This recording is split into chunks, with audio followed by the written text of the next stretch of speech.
Hey, all you Bi-Conics wrestling nerds out there, and welcome to another rendition of the Collision Collective Review, your weekly review for AEW Collision.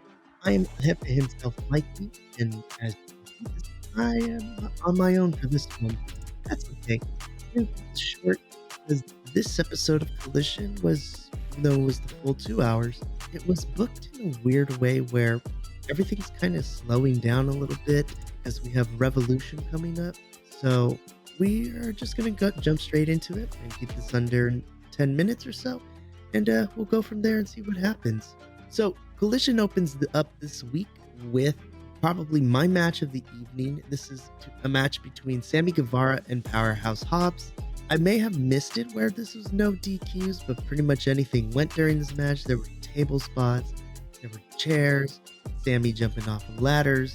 This match was bonkers. It was crazy, but I really enjoyed it. And normally I try not to pick crazy matches like this that have a bunch of insane spots and is nothing but a spot fest. But if I'm being completely honest, I think this was probably my favorite match because we've been building up to this match for the last couple of weeks. We finally got the match and the payoff, and I like that Powerhouse Hobbs won this match.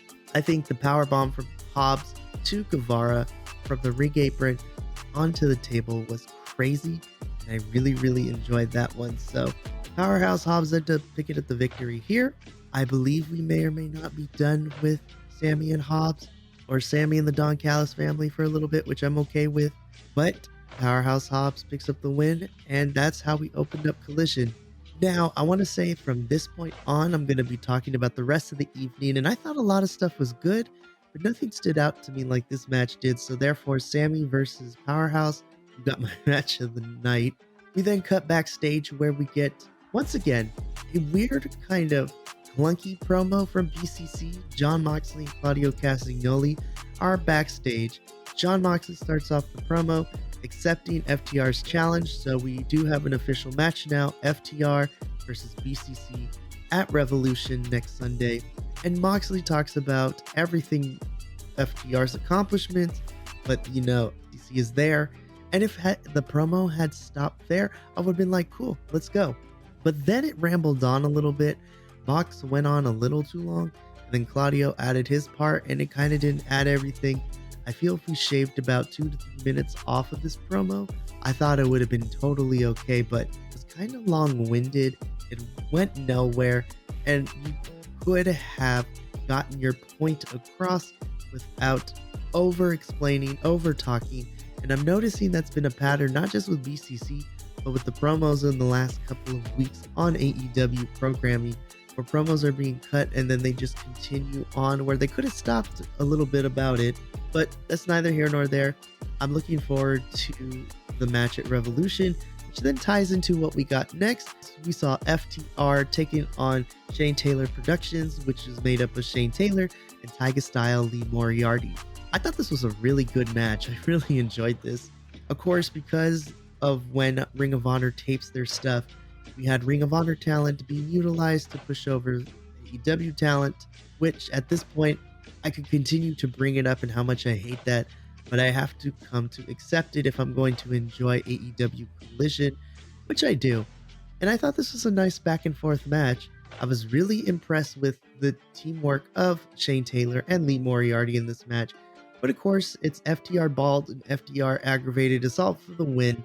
And then they cut this really interesting promo after the match. Kesha starts off the promo by saying that FTR is at the top, people can't take away from them. BCC has been running their mouth. And then Dax comes in for the kill in the sense that he states that BCC, especially Mox, has been running his kingdom for the last 5 years. Mox has been here from the very beginning. And Dax says, we are the best tag team in the world, but in order to prove it, as the saying goes, in order to become the king, you must get rid of the original.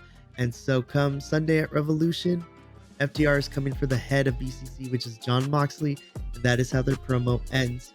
I thought this complemented very well with the promo we got before this match with BCC. I love that we are having specifically Mox and Claudio taking on FTR, And then within the same realm of the universe of the BCC, you know, making enemies of the roster, we see Danielson, who we'll talk about later, and Eddie Kingston are having their thing going on. I thought this match was really fantastic. FTR, of course, picks up the win, which I'm okay with. But I gotta say, once again, I was more impressed with Shane Taylor and Lee Moriarty's teamwork more than anything. Then we get our first squash match of the night, where we see Thunder Rosa taking on Lady Bird Monroe. This was a quick match in itself. It only lasted a couple minutes. Lady Bird Monroe gets some offensive, but ultimately La Mera Mera herself picks up a victory, and Thunder Rosa wins. I understand that we're trying to keep Thunder on TV, and we're giving her some wins and things like that, but I'm kind of ready for Thunder to start feuding with some people again. Who that would be at this point, I have no idea. Obviously, Thunder isn't going to be going after the main title soon, but I would love to see, once we finish, however long it takes to finish with Julia Hart and the Chris Statlander, Willow Nightingale, and Sky Blue's story that we got going on. I'm happy to see La Mera Mera go for that title, but honestly, I just want her to start feuding. It doesn't even have to be with the title. Let's start building up Thunder Rosa into a feud again. From here, we get another, not necessarily a squash match, but this one had me smiling from ear to ear because of how ridiculous it was. This was a trios match between the iteration of the Bang Bang Scissor Gang, which is being represented by Billy Gunn, Austin Gunn, and Jay White himself, taking on our lovable goofballs of the Iron Savages and Jack Jameson. Bronson killed me this match, making the faces, overselling, and everything. And again, I thought this was a fun match, but ultimately, if we looked at the nitty gritty of it all, it mainly serves the purpose to get the Bang Bang Scissor Gang a win. Jay White and Austin kind of go in for the win here, kind of excluding Billy Gunn, but it doesn't seem to faze them as the Bang Bang Scissor Gang pick up the win here. Okay, so I have a couple questions. I love this faction with the Acclaimed and Bullet Club Golds, but I feel that we lost the plot of the original intention of why this group was formed. And those of you watching the video, you can comment below in the comments. Let me know. Wasn't the original purpose of the Bang Bang Scissor Gang coming together to protect ROH 6-man tags and the AEW Trios Championships, while also forming to get back at the Undisputed Kingdom for everything that they put everybody through in the Bang Bang Scissor Gang? I feel like we lost the plot with this one. And now Jay is kind of manipulating and weaseling his way to get the Trios Championships in AEW. I feel that this story and this is kind of all over the place, and I'm hoping that AEW writers will get everyone back on track. But I love the faction, I love all the talent involved, but that can only take you so far, because now I'm starting to ask, I need a storyline, I need a feud with somebody. I thought, are we going to get back to the Undisputed Kingdom? Like, I don't know what's happening anymore with this group.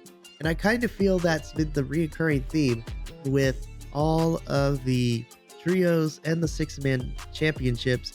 It seems that nobody knows how to book this. So I just want a storyline to involve the Bang Bang Scissor Gang outside of we're a faction. There's kind of dissension, but it's neither here nor there. So we shall see what happens in that. We then cut backstage where Bryan Danielson talks about his upcoming match in the main event against June Akiyama.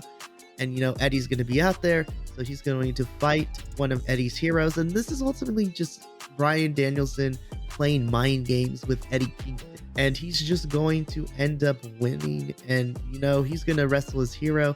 And he's going to show Eddie Kingston that I'm better than you. So this is fun. Then we get into a really solid match. This was Malachi Black taking on the bounty hunter Brian Keith. This is Malachi Black's first singles match, I want to say since June 2022 or 2023. It's been a very long time since Malachi has wrestled in a singles match. And normally I'm a little bit annoyed to see my homie, my boy Brian Keith lose in a match. This was a solid back and forth. I thought these two worked very well together. And this was really close to being my match of the night too. But I had to pick the opening match as my favorite because of how fun that was. This was a solid wrestling match. I think both Malachi Black and Brian Keith did an excellent job. For me personally, I love seeing Malachi Black go back to singles competition and have singles match outside of everything he does with House of Black. But to no surprise, Malachi Black picks up the victory here.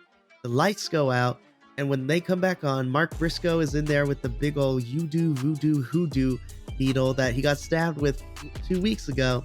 And he tries to go and stab Malachi Black to no avail, and then the rest of House of Black come down, beat up Mark Brisco, and then that's how that whole thing ends. I'm very interested to see if we end up getting Mark Brisco taking on each individual member of House of Black on his own, or if he's going to find some friends and we get a trios match, which would be fantastic. Because FTR is busy with BCC right now, and FTR just finished feuding with the House of Black over the fall. I'm very interested to see who comes to the aid of Mark Brisco.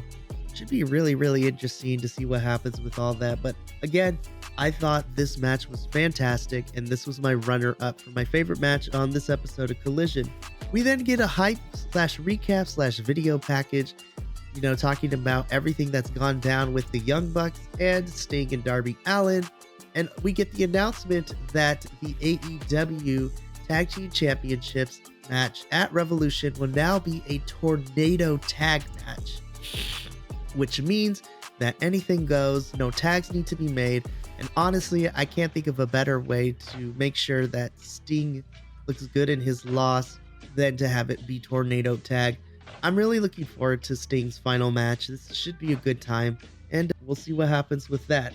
We then get our kind of second squash match, but this one a little bit longer than Thunder Rosa's match, because we see the Professor, Serena Deeb, taking on Lady Frost, who's replacing Kiera Hogan as Kiera got sick, and Serena Deeb wins. It's like a short 5 to 7 minute match.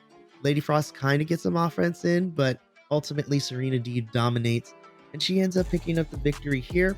Serena then cuts a promo afterwards saying she wants to elevate the women's division, and any women who wants to step up to her can, and she's going to be right here when they're ready. I want to first start off by saying I love Serena Deeb. I think she's one of the best technical wrestlers in the women's division, and not just in AEW, but across any promotion right now. I think she's fantastic. What I need from her, and me, Adolfo, and Luis are my other two co-hosts here at the Collision Collective Review team. We just need Serena to work on her promo skills a little bit, because she was kind of tripping over her words, and her promo was not necessarily the strongest.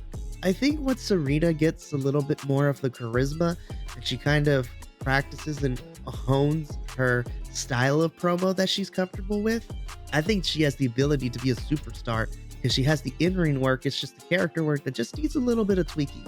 But I love Serena, and I think she's fantastic.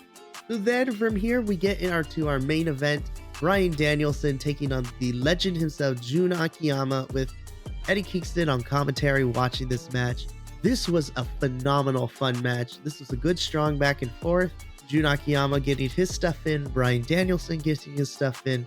The match itself was fantastic, which saw Bryan Danielson pick up the victory, but it is everything that happened afterwards that kind of sets up what we're getting a go-home show for Dynamite, and we're continuing to further stuff for Revolution next week. So after the match, Danielson shakes June Akiyama's hand, and then he kind of is disrespectful a little bit. Akiyama calls him out on it. Danielson goes back, goes for another handshake, goes for the low blow. Eddie Kingston comes in, try to beat up Danielson. Mox and Claudio comes down. Everybody starts fighting. FTR come down. Danielson and Claudio get the heck out of Dodge. And we get the announcement at the end of the show that on Dynamite, it's going to be Eddie Kingston and FTR taking on BCC with Mox, Claudio, and Danielson as Collision goes off the air this week. Overall, I thought this was a solid Collision. I would give this a 7 out of 10 empanadas. I think there is a lot of good stuff. We progressed some stuff from Collision. We're progressing storylines. But kind of similar to what I said, and for my rating for Dynamite, I thought this was fine episode. Nothing stood out. Nothing was inherently bad. Though I will say my biggest critique is some character work needs to be done with some of these performers. The pacing was good, but I feel like it was just a wrestling show to be a wrestling show. And on top of that, Tony, we gotta stop giving these women short matches. Like, Collision is normally where I praise the women's division in AEW because that's where all the good women's action is happening right now, outside of Toni Storm and, what we got going on for the title picture. But I forgot because, of how infrequent the women get to be on this AEW show. I forgot to mention that we got a promo segment from Chris Statlander, Willow, and Stokely Hathaway, where Chris is going to challenge Julia to a match next week. It was such a short segment, I totally forgot about it until now. But see, that lends into my argument that, Tony, we need to make the women of Collision more prominent, because if you don't, we're going to forget them, and that's not cool. So 7 out of 10 for me this week. That's going to be the end of this week's Collision Collective review. A bit on the short side since it's just me this week, but I'm happy that you tuned in. Now, of course, outside of the normal housekeeping, which is you can check us out here on YouTube, follow us at BC WrestlePod on the social medias. We have audio versions of all of our reviews now if you can't watch us, and we're going to be at New Jersey WrestleCon May 18th and May 19th, 2024, so that's going to be fun. But I'm going to spend the next couple of minutes kind of going over what to expect this upcoming week. So at the time of this recording, it is Sunday, February 25th, 2024, is when this records, and this video will not get released until Monday or Tuesday, so just make sure to stay to the YouTube for that.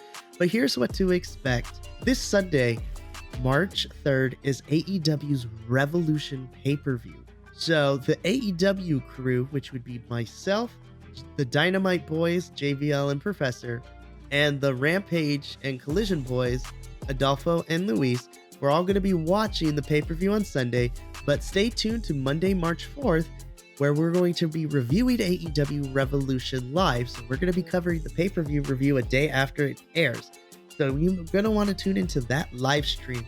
But that is going to be it from myself and the rest of the Bi-Conics boys. Remember, take care of yourself, love one another, and as always, stay Bi-Conic, you guys, gals, non-binary pals, he, she, theys, and gays of the internet.